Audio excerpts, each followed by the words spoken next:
This video will show you how you can use the NA function to change the way data is displayed in a chart.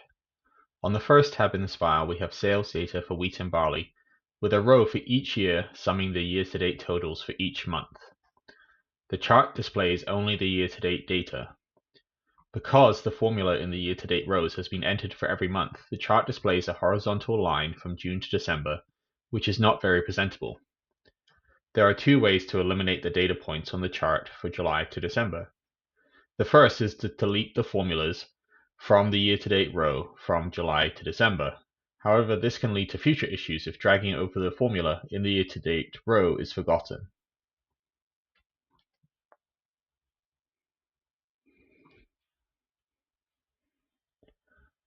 The second option is to add the NA function to the formula in the year-to-date rows.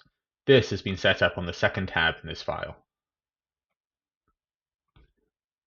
The formula in the year-to-date rows has an if function that says if the cell in the row above is empty, to return the NA function. If the cell is not empty, then the formula will calculate the year-to-date total.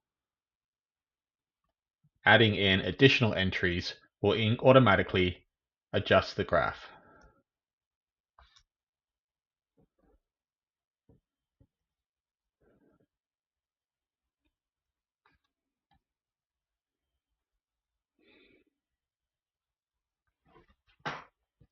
Charts will not display NAs, therefore no data is displayed from July to December in the chart on this tab.